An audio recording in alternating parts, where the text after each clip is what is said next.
she was one of the first people I gave an advance copy of the book to. Yeah. And she's very sensitive about, how Sharon's portrayed. I don't know if you know the famous story about Tarantino's movie. I was gonna bring it up, but Well, I don't know the story about about it, but I know the movie. She was really upset that he hadn't consulted with her. Yeah. And she has all of her TMZ and New York Post contacts. So she said how horrible it was that, and Tarantino was so secretive about what he was doing. Nobody really knew.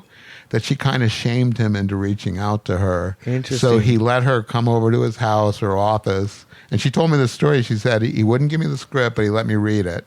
So she read it, in one sitting. And then she got a job consulting. And I think that Margot Robbie might have worn some of Sharon's clothes, or at least they designed stuff. Because Deborah had all that. Yeah. So, she's a pistol. She's a character. What did you think about that movie? I liked it. Yeah. So I'm dumb, and I had never seen Inglourious Basterds, so I didn't know about that ending. And about a few months before, Or like Tarantino's whole thing of changing. So my friend's kid, who was like 15 or 16, he heard my friend and I talking about it. And like, there's supposed to be this surprise. And I'm like, what will be the surprise? And Bo, who's like 15, says, I bet he does what he did in Inglourious Basterds. I go, what'd he do? He says, Hitler gets killed. All the bad guys get killed. And I'm like, well, if he's done that once, he's not going to do it again because it's going to look like he's run out of tricks. And then sure enough, the movie comes out. And I saw it the day it was released because I wanted to see it as it happened. Yeah. So I didn't know. And I had read rumors about stuff that were all wrong. I heard later that he might have planted some of them. That I think that one of the rumors that was in Wikipedia for the movie was that the rumored ending, or what they think the ending is, I think that the DiCaprio and Brad Pitt character went to the Spahn Ranch after they'd abducted Sharon and freed her from the Spahn, something like that. Yeah. Anyway, so I watched the movie, and when it got to the murders, I was just like, I had no idea they were going to go to the wrong house.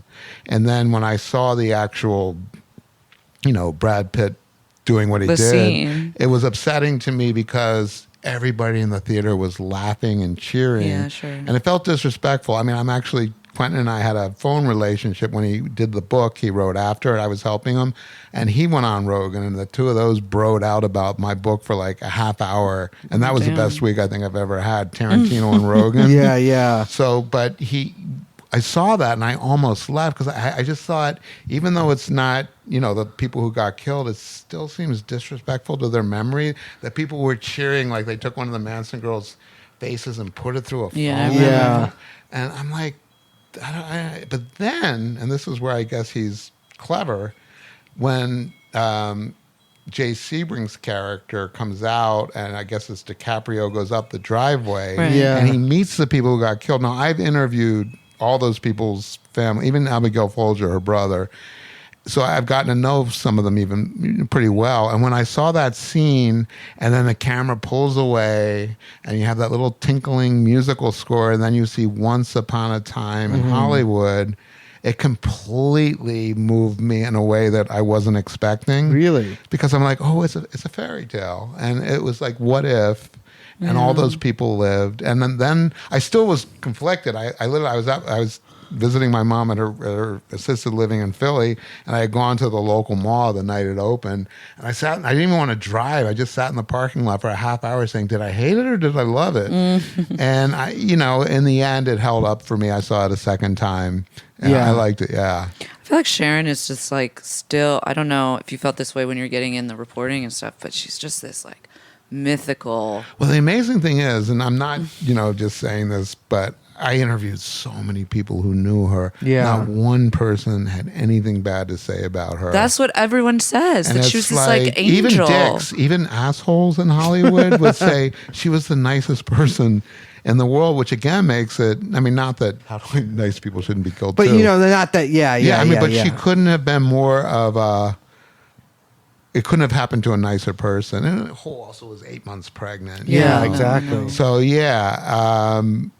and the others weren't as nice. Some of them, I'm not going to name names of the victims, but Well, all of them. None of that. Obviously, that shouldn't happen. But to I any of think them. that's what like part of that of like her being this kind of like No, like the symbol of this like, virtue. and then that feeling like okay, and this is when it all ended. Yeah. You know, this is when literally, you know, the blood splattered everywhere and the Yeah. whole dream of whatever was going on died.